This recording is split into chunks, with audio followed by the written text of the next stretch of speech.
샬롬 샬롬.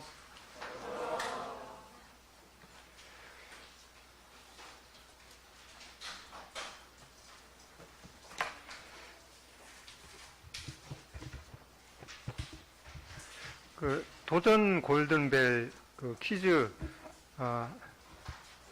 뭐 TV 프로에 보신 적도 있고 아마 뭐 캠프 같은 데 가서 직접 해본 경험도 있을 것입니다. 문제를 내고 그 중간에 이제 새끼줄 같은 걸 딱 쳐놓고 그 문제에 대한 답이 0표 맞다면은 0표 쪽으로 이제 한쪽으로 서고 또 틀리다고 생각하면은 이제 반대편에 서서 그 답이 결정 지어지면은 완전히 뭐 생사가 갈려지죠. 근데 850명이 한쪽을 선택하고 단 한 명이 그 반대쪽을 선택했을 때 과연 어떤 것이 옳은 결정일까요? BC 800년 경에 바로 그러한 일이 있었습니다.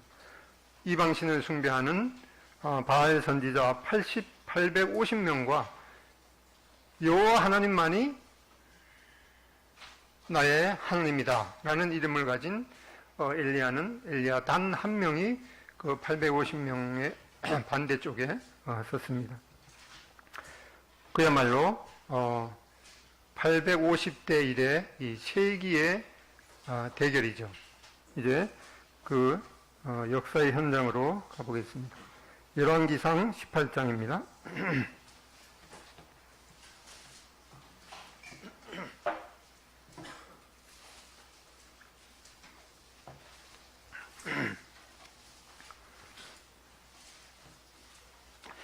열왕기상 18장 16절로 좀 길긴 한데 16절부터 40절까지 번갈아서 두 절씩 읽도록 하겠습니다. 전과 같이 되셨습니까? 547쪽이죠. 먼저 창가의 분들이 두 절씩 읽겠습니다. 시작.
예, 감사드립니다.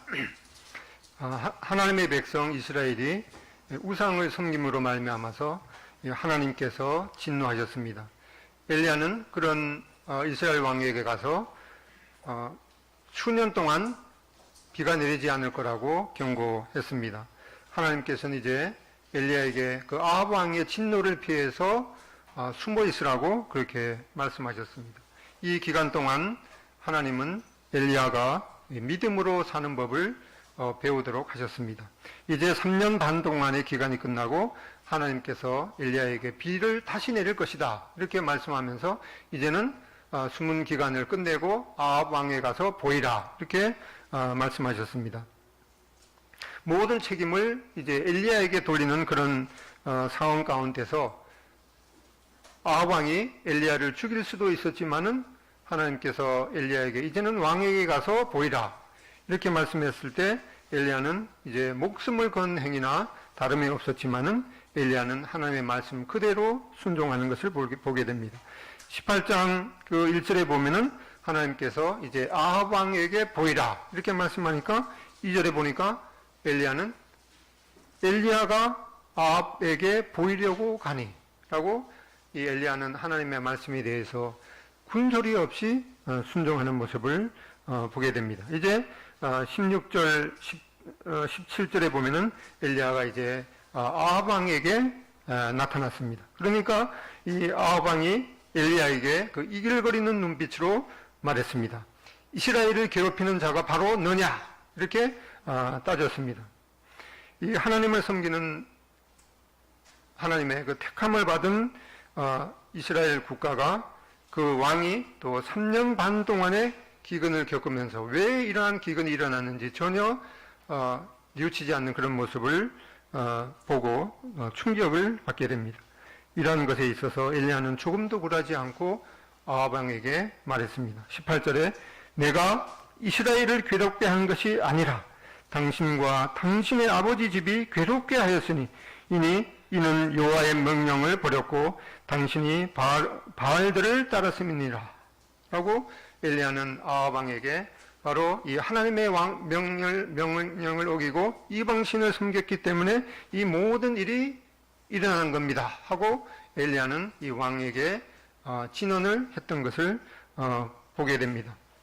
그래서 오늘은 제가 별로 원하는 그런 말씀은 아니지만은 우리나라의 이러한 그 정치적인 그런 면에 대해서 조금은 말해야겠다는 그런 생각을 하게 되었습니다. 왜냐하면은 우리가 이 땅에 사는 한 우리의 그 신앙생활에 많은 영향을 미칠 수도 있고 또 성도님들도 그러한 면에 대해서 혼돈을 느낄 수가 있기 때문에 이 하나님의 말씀에 근거해서 우리가 어떠한 태도를 취해야 되는지 이 선택을 해야 되는 그런 면들을 우리가 필요하겠다고 생각이 들었습니다.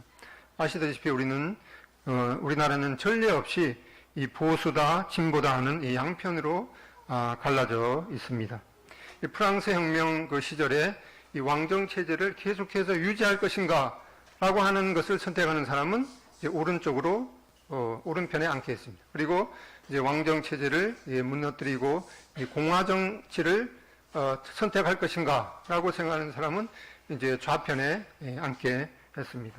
그래서 이제 그 보수를 우파 또 진보를 이제 좌측에 앉았기 때문에 이 좌파라는 그런 이 용어도 생겨나게 되었습니다. 저는 대한민국의 국민이기 이전에 하늘나라의 시민권을 가진 자입니다. 우리 성도님들도 다 그 하늘나라의 시민권을 가진 자이기 때문에 이 세상의 어떤 이 논리보다도 우리는 이 하늘나라의 하나님의 나라의 그 원리가 어떠한 것이냐에 대해서 이러한 모든 문제에 있어서 우리는 하나님께서 원하시는 하나님의 뜻 가운데 우리가 서야겠다는 그런 생각을 해야 될 것입니다.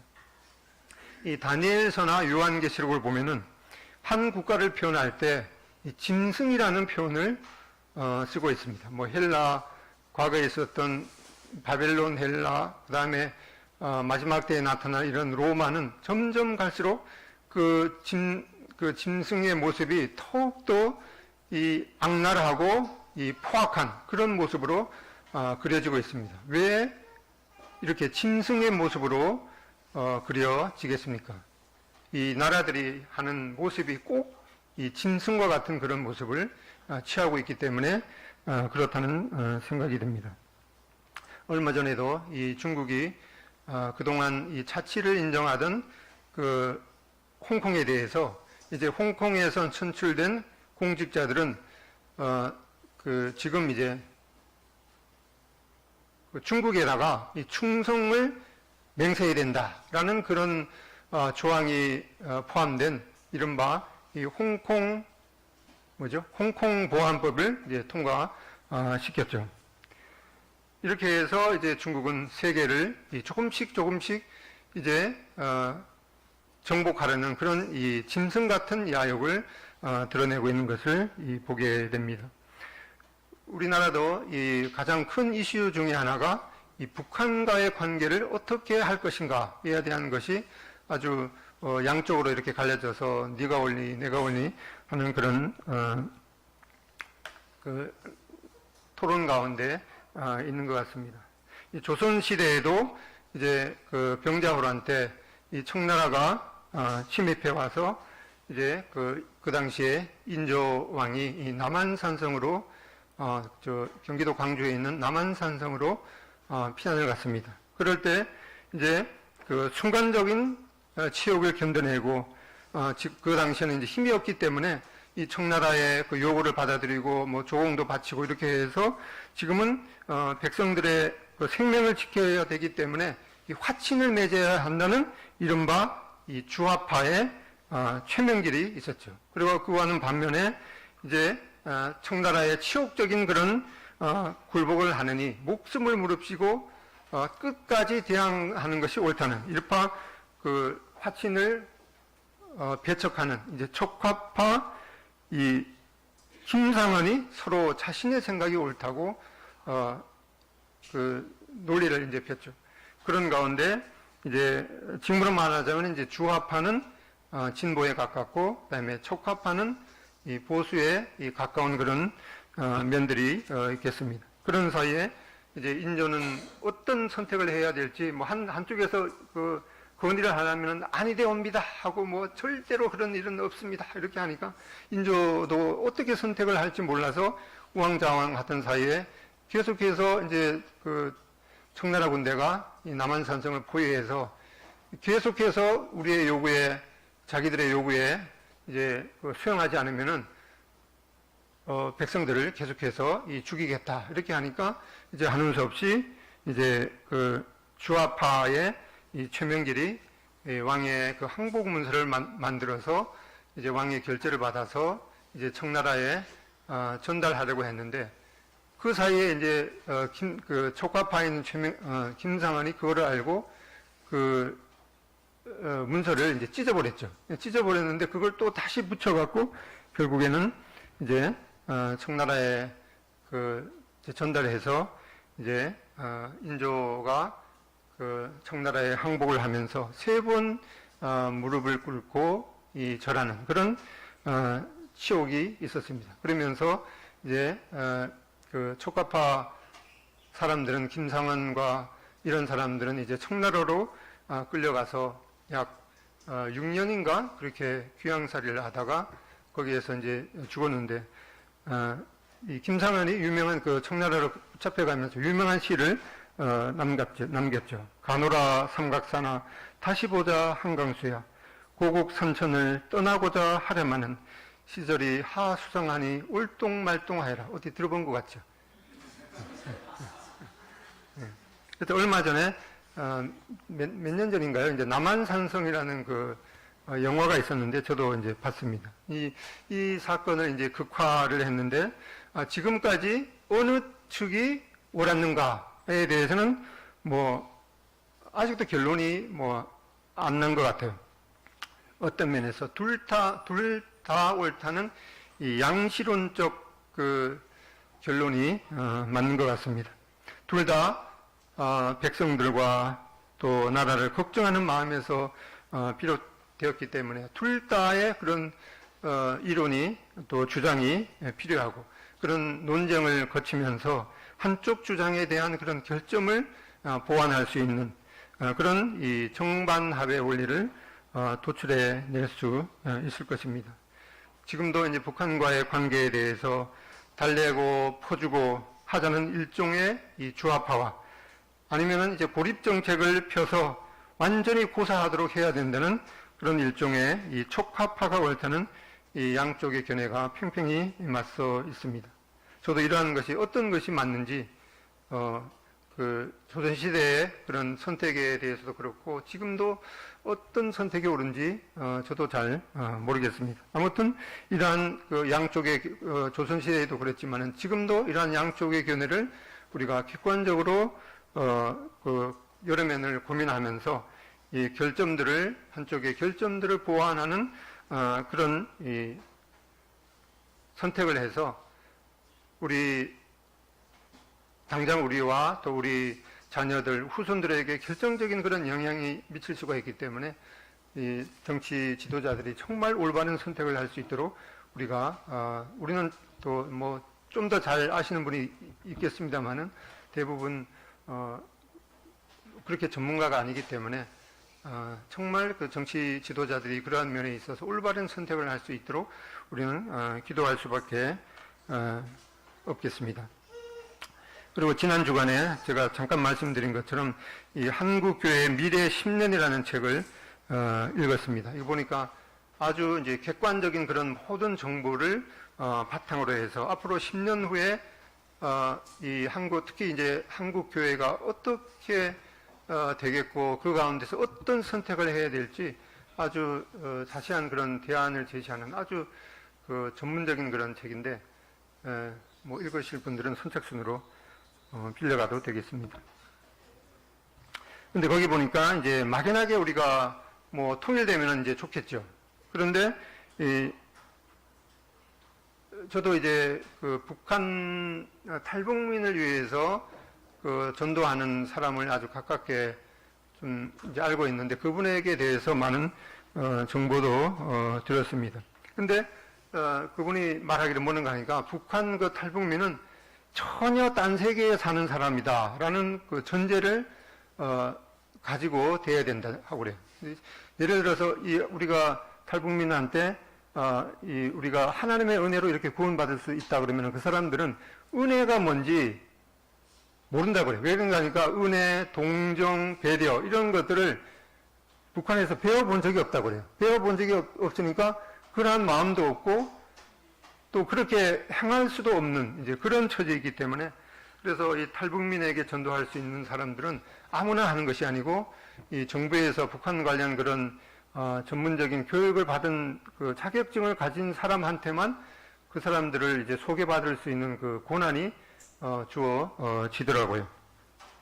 그래서 우리 청년들도 이제 이 통일 시대를 뭐 통일이 될지 안 될지는 모르지만 계속해서 이런 또 통일이 돼야 되는 그런 이제 그 한민족이기 때문에 당위성도 있기 때문에 막연하게 그 북한 뭐 통일을 위해서 또 북한 선교를 위해서 막연하게 기도할 것이 아니라 이 북한에 대해서 자세하게 공부를 하고 알아야 된다는 것이죠. 그래서 우리 교회에도 보면은 이제 모퉁이 돌인가 그 북한 관련 그 선교 소식지가 주기적으로 오는데 특별히 청년들은 거기에 대해서 자세하게 공부하면서 구체적으로 내가 어떤 기도를 해야 될 것인가 라는 그런 그 연구가 필요할 것입니다.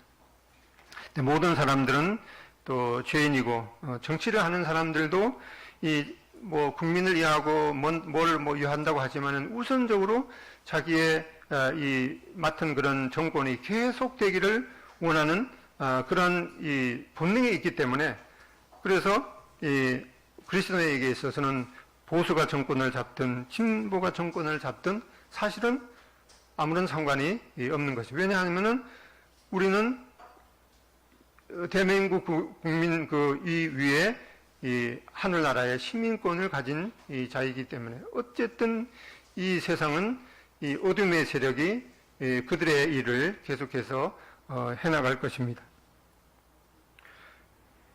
그러면서 이제 정치를 맡은 사람들은 이제 여론을 이제 따지죠.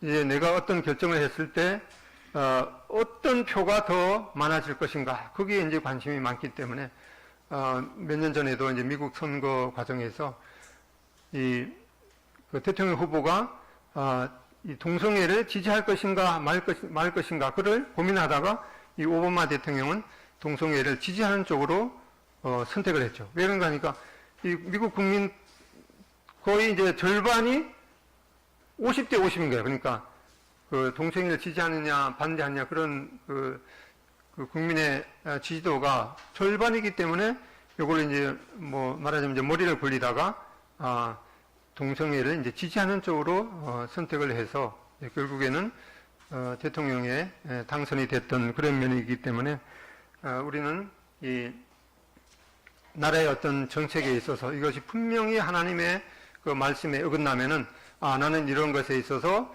하나님의 말씀은 이겁니다 라고 하는 그런 분명한 이 선택과 또 그렇게 말할 수 있는 것이 필요하죠. 그러면 이제 정치를 한 사람도 이게 대부분의 사람들이 이 동성애나 이런 것에 있어서는 반대하네. 그러니까 그런 정책을 펴는 데 있어서 이제 특별히 이 그리스도인들이 그러한 것에 대해서 분명히 하나님 앞에 선다면은 그런 걸 이제 함부로 정책을 펼 수가 없을 것입니다. 그래서 이 북한과의 그런 관계에 있어서는 우리가 이렇게 하든 저렇게 하든 우리는 잘 모르기 때문에 그런 상대적인 문제에 있어서는 우리가 그냥 맡기고 또 정치를 하는 사람들에 맡기고 또 기도할 필요가 있겠지만은 그렇게 해서 이제 후손들이 이 고요하고 평안한 중에 하나님을 잘 섬길 수 있는 그런 결정을 하게 되기를 우리는 기도할 수가 있습니다. 이런 이 상대적인 문제에 대해서는 우리가 그냥 이제 기도할 수 있지만 절대적인 그런 문제 사항이 있습니다. 지난 주간인가요? 뭐 실명을 말해도 되겠는데 정의당에서 이 차별금지법을 상정을 했습니다. 그동안 이 수차례 뭐 어떤 당에서 이 차별금지법을 상정했다가 그리스도인들이 철저적으로 반대하기 때문에 상정했다가 수그러들고 한 대여섯 차례 아마 그랬을 거예요. 그런데 이번에 이제 또 이제 상정을 했죠. 저도 얼마 전에 서울시의 학교 인권 조례 항목을 살펴봤는데 뭐 이리저리 뭐 학력, 지연 이런 거에 대해서 차별받지 않고 뭐 참 좋은 얘기가 있더라고요. 근데 거기에 짧은 항목 하나가 있는데 뭐가 있는가 하니까 성적 지향에 대해서 차별받지 않는다. 그래서 그러면 성적이 나쁘든 좋든 뭐 학생들이 성진님한테 차별받지 않는 거구나 그렇게 생각했는데 그게 성적 지향이 아니라 성적 지향이더라고요. 그래서 그런 뭐 좋은 내용은 다 들어가 있으면서 그런 것을 살짝 집어넣어서 이제 그 법이 통과되게 되면은 아주 심각한 문제가 이제 되는 것이죠. 그래서 남자가 남자를 이성처럼 좋아하든 여자가 여자를 이성처럼 좋아하든 그리고 그 중간에 이 성전환을 받은 자도 차별을 받지 않는다는 그런 이제 이상한 법이 이제 발효가 되는 것이죠. 그러면서도 이 성적 자기 결정권이 있대요. 내 몸은 내 거니까 내 마음대로 뭐 해도 자기가 결정한다고요. 근데 그게 세상 사람들의 논리에는 맞는 것 같지만은 그리스도인에 있어서 우리 몸은 우리 것이 아니라 하나님께 예수님의 피로 사신 바가 되었고 또 우리 몸은 하나님이 성전이 거하는 성전이라고 말씀하시기 때문에 우리 몸을 우리 마음대로 우리 성적인 그런 자기 결정권을 하나님 앞에 있는 것임을 우리는 명심해야 될 것입니다. 이렇게 그 차별금지 조항에 대해서 조그마한 몇 줄을 이렇게 집어넣어서 이제 그것이 통과가 되면 심각한 그런 영향이 있습니다. 예를 들어서 교회 강단에서 예수님만이 길이요 진리요 생명이다 라고 하는 것이 우리는 절대적인 그런 진리로 믿고 있습니다. 그런데 이제 차별금지법 그런 것에 저촉이 되는 거죠. 왜는가 하니까 기독교는 옳냐, 뭐 니도 옳고 나도 옳고 다 옳다. 그래서 동그라미라는 것은 동그란 것만 동그라미가 아니라 세모난 동그라미도 인정하고 네모난 동그라미도 인정해야 된다. 이런 이제 논리가 되는 것이죠. 얼마 전에도 이제 차별금지법이 통과된 영국에서 어떤 분이 노방전도를 하다가 벌금형을 받았습니다. 또한 이제 미국에서 이 동성 결혼을 축하하는 케이크를 이제 만들어 달라고 했는데 그 케이크점에서 그것을 이제 거부를 했습니다. 그런데 그것 때문에 13만 5천 달러, 우리 돈으로 약 1억 6천의 벌금을 물었던 이런 일이 지금 미국에서도 벌어지고 있습니다. 근데 지금은 이제 정의당에서 이렇게 상정을 했는데 이 한쪽 그런 이 의원 수가 거의 이 3분의 1을 육박하기 때문에 그들이 이제 마음만 먹으면 어떠한 법도 이제 통과될 수 있는, 슬프게도 아마 올해 안으로 이런 차별금지법이 통과될 거라는 그런 이제 부정적인 전망을 하게 됩니다. 이 보수든 진보든 둘 다 잘하는 것도 있고 또 둘 다 잘못한 것도 있기 때문에 그들은 항상 이제 세상 어쨌든 정치를 하는 사람들이 자기의 유익을 위해서 하기 때문에 항상 하나님 편에 서지는 않기 때문에 어떤 이 상대적인 문제에 대해서는 우리 그리스도인이 유연한 태도를 취할 수가 있지만은 이런 차별금지법 같은 것에 대해서는 그리스도인들은 이 하나님의 말씀은 분명히 그런 것에 대해서 하나님의 말씀이 원리에 위배되는 것이고, 그렇기 때문에 나는 수많은 사람들이 그러한 길을 선택할지라도 나는 이 하나님 편에 서겠습니다 라고 하는 분명한 태도가 필요할 것입니다. 그래서 이 정치인들은 우리의 기도 대상이지 결코 우리의 흠모 대상이 아닌 것을 우리는 명심해야겠습니다. 엘리야는 이렇게 분명히 그 아합 왕이 이방신을 섬기는 것에 대해서 목숨 걸고 그것은 잘못된 일이라고 말했습니다. 그렇다고 우리는 전모 이 목사처럼 이 정부에 대해서 막말을 하면서 또 이 참 신사적이지 못한 그런 태도를 취하는 것은 오히려 하나님을 욕되게 하는 그런 것일 것입니다. 그래서 우리는 이 정당하고 신사적인 그런 이 방법으로 하나님의 말씀은 분명히 이러한 것을 말씀하고 나는 하나님 편에 서겠습니다 라고 하는 그런 태도가 분명히 필요할 것입니다. 어차피 세상은 이 죄로 말미암아서 침몰해 가는 이 배이고 또 침몰해 가는 배 위에서 이 세상을 다스리는 통치하는 그런 사람들은 어쨌든 그 침몰하는 배의 흐트러진 의자들을 가시려니 하고 그러겠지만은 결코 이 하나님의 말씀은 종말에 이 세상은 불타 없어질 그런 하나님의 심판을 받는다고 경고하기 때문에 우리 그리스도인들도 이러한 침몰해 가는 그 배를 막을 수는 없지만은 우리의 자손들과 후손들이 정말 이 하나님을 더 고요하고 평안한 중에 섬길 수 있는 그런 이 침몰 속도를 늦출 수는 있을 것입니다.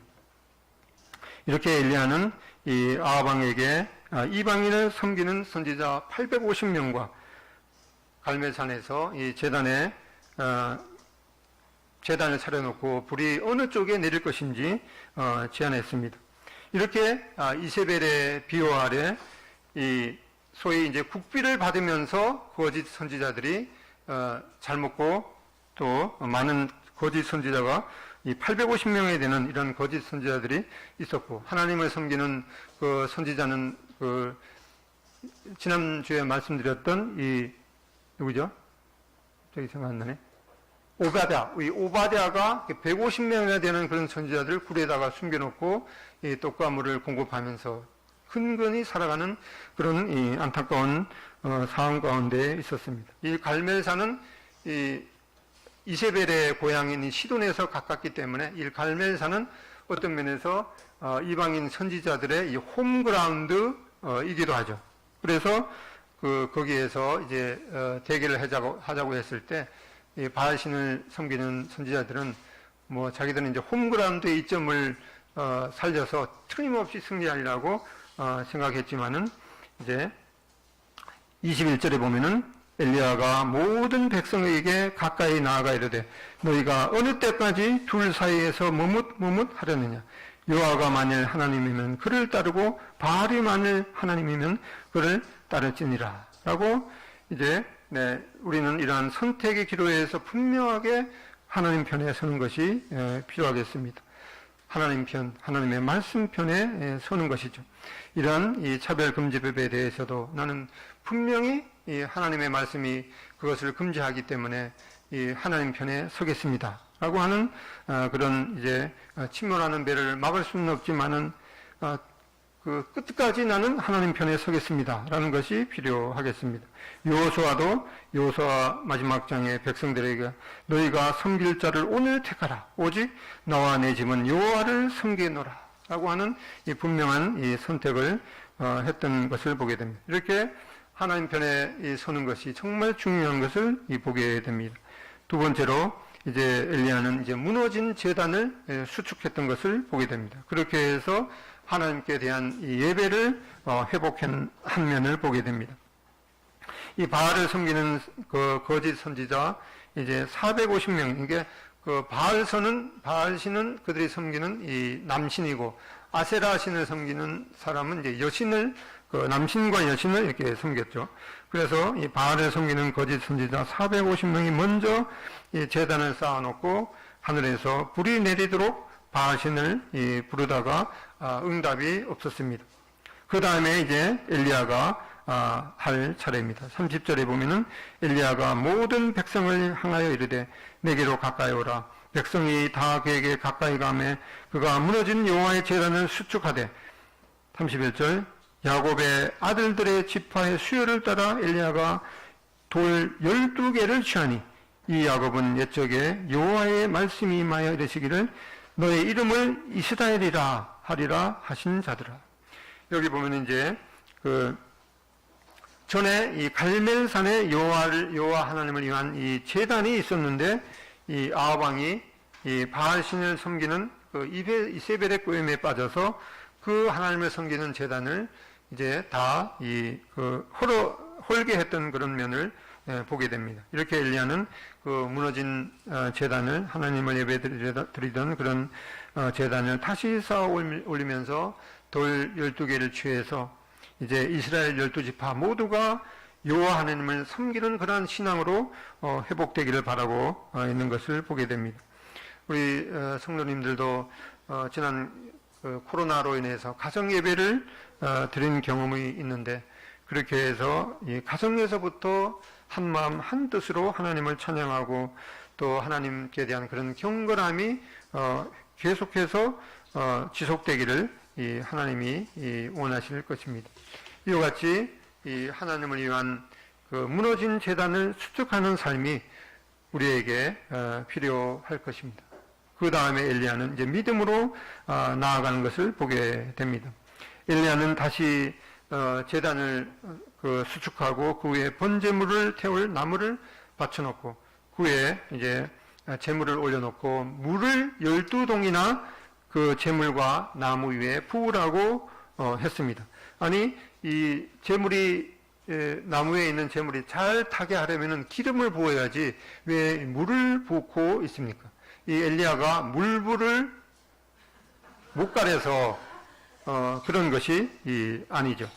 오히려 인간적인 면에서는 이제 물을 부으면은 도저히 불이 더 붙을 수가 없죠. 그래서 인간적인 면에는 도저히 불이 붙일 수 없는 그런 상황을 만들어 놓고 그 상황 가운데서 하늘에서 불이 내려서 그 제단을 태우면은 정말 이것은 하나님께서 내리는 기적이구나. 그것을 엘리야는 이제 드러내고 싶었던 것을 보게 됩니다. 이렇게 물을 12동이나 이렇게 부어놓고 이제 엘리야는 이 하나님 앞에 기도하는 것을 보게 됩니다.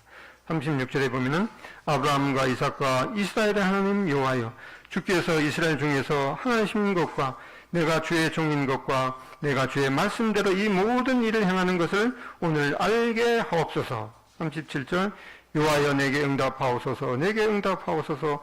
이 백성에게 주 여호와는 하나님이신 것과 주는 그들의 마음을 되돌이키심을 알게 하옵소서.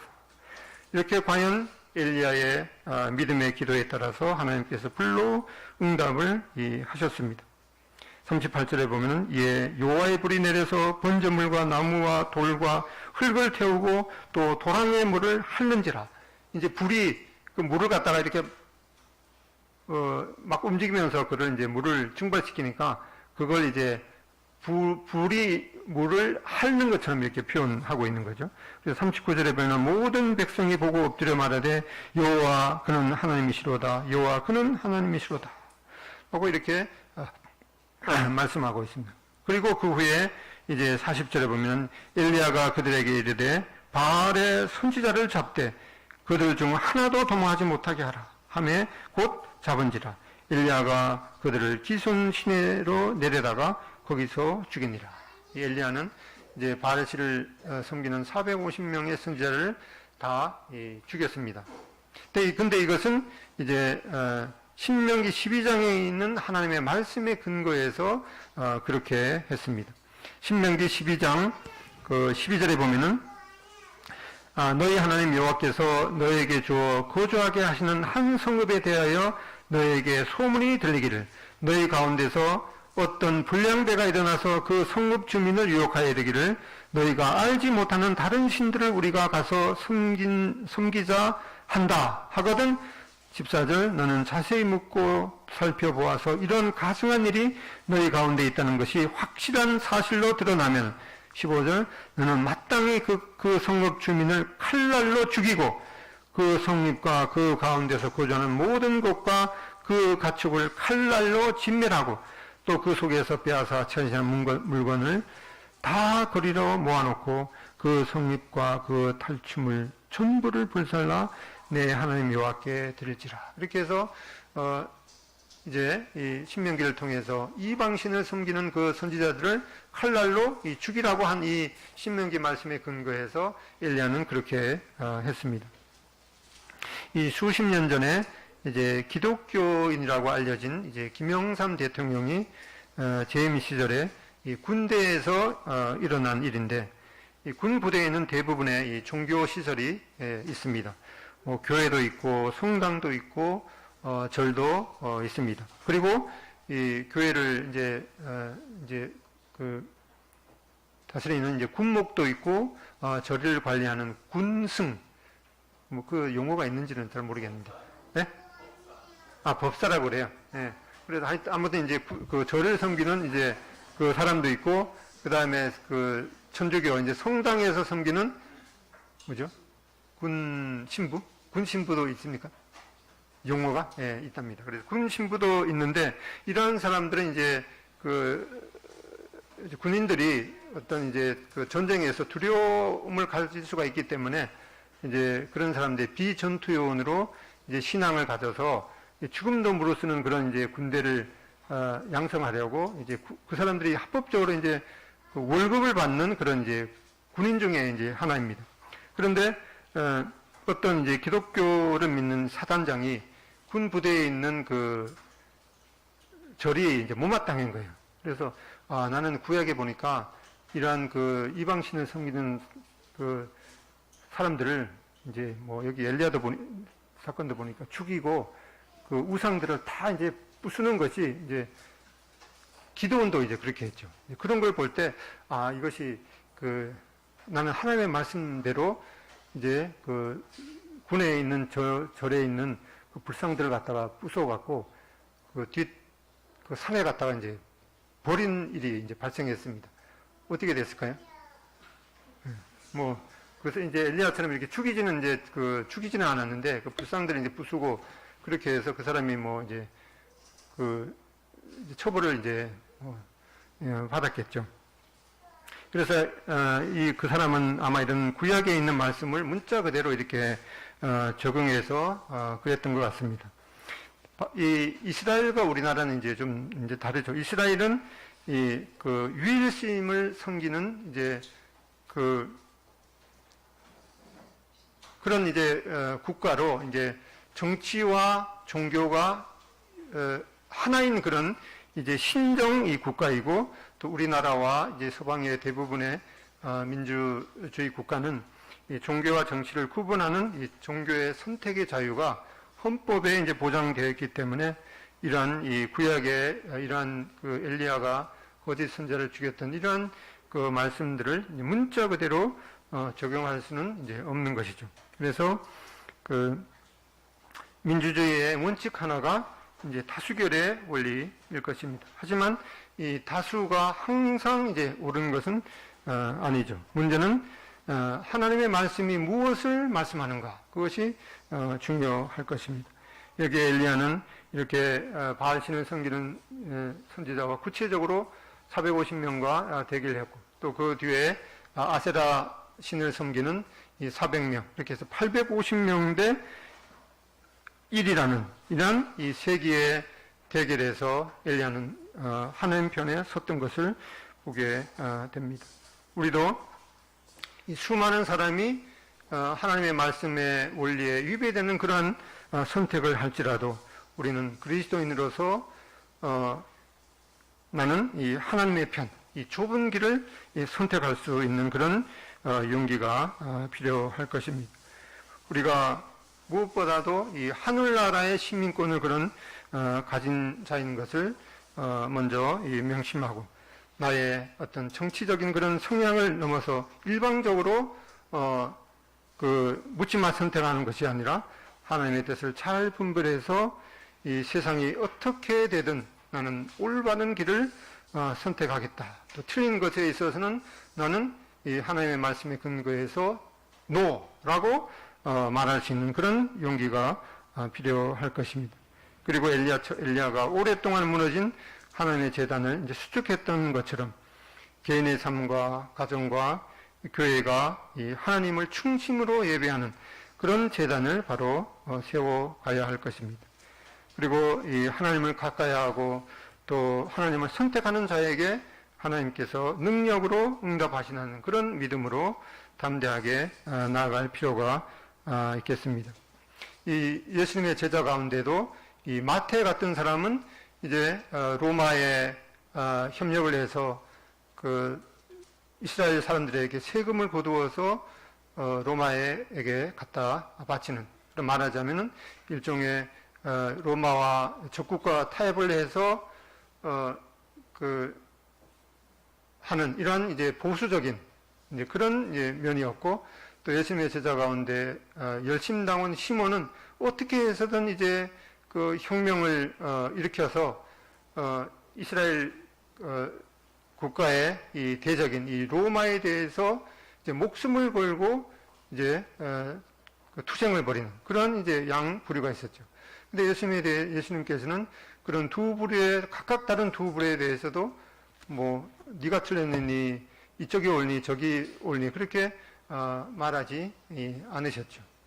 이제 열심당원 시몬은 예수님께서 부활하셔서 이제 승천하시기 직전인 그 상황 가운데서 야, 이제 예수님께서 부활하셔서 이 놀라운 능력을 지녔기 때문에 이스라엘 나라를 회복하심이 바로 이때입니까? 이렇게 그때도 미련을 버리지 않고 이제 그 예수님한테 그런 이제 질문을 했을 때 예수님께서는 때가 시기는 너에게 속한 것이 아니요 너희가 이제 성령을 받으면은 그 권능을 받고 바로 하늘나라의 군사로 이 하나님의 증인으로 살게 될 것이다. 그렇게 말씀하신 것을 보면서 그 후에 이제 그 보수주의자였던 이 마태, 또 진보주의자였던 시몬도 결국에 있어서는 이제 하나님의 나라를 위해서 한 마음 한 뜻으로 이제 목숨을 바쳐서 하나님의 뜻에 순종했던 그런 면을 보면서 우리는 이러한 그 시국에 대해서 그 하나님의 뜻이 어느 것인가, 뭐 다 옳을 수도 있고 다 옳은 것도 아니고 다 틀린 것도 아니기 때문에 어떤 분명한 잘못된 것에 있어서는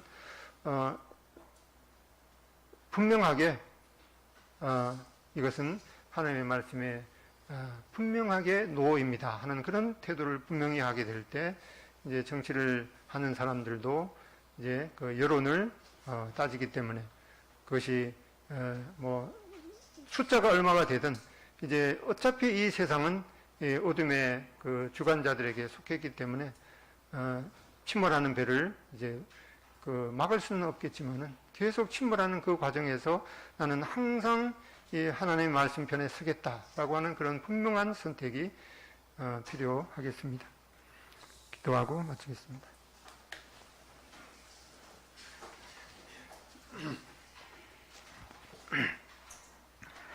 아버지 하나님께서 놀랍게 참 은혜 가운데 선택한 이스라엘 민족이 참 왕부터 이방신을 섬겨서 또 백성들이 참 우상숭배에 빠졌던 그런 슬픈 역사를 보면서 저희들도 저희 마음 가운데 참 하나님보다도 더 중요한 것을 섬기지는 않은지, 또 하나님께서 말씀하시되 또 탐심도 우상숭배라고 말씀하신 것을 보게 됩니다. 또 저희들을 또 이 세상의 어떤 그 시민보다도 하늘나라의 그런 시민권을 저희들에게 주신 것을 생각할 때 참 저희들이 하나님의 군사 또 하나님의 증인으로 항상 하나님의 편에 설 수 있는 그런 이 지혜를 주시기를 바랍니다. 특별히 우리나라도 참 이런 그 여론이 반반으로 나누어져서 참 어려운 그런 상황 가운데 있는데, 먼저 참 그리스도인인 저희들이 이런 상황을 하나님의 말씀에 근거해서 잘 분별해서 하나님의 뜻, 하나님이 원하시는 것이 어떤 것인지 분별하고, 그것이 어떤 효력이 있든 있지 않든 우리가 항상 하나님 편에 설 수 있도록 은혜를 베풀어 주시기를 원합니다.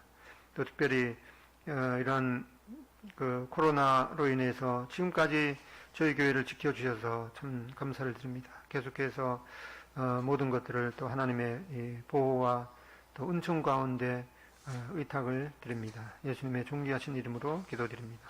아멘. 감사드립니다.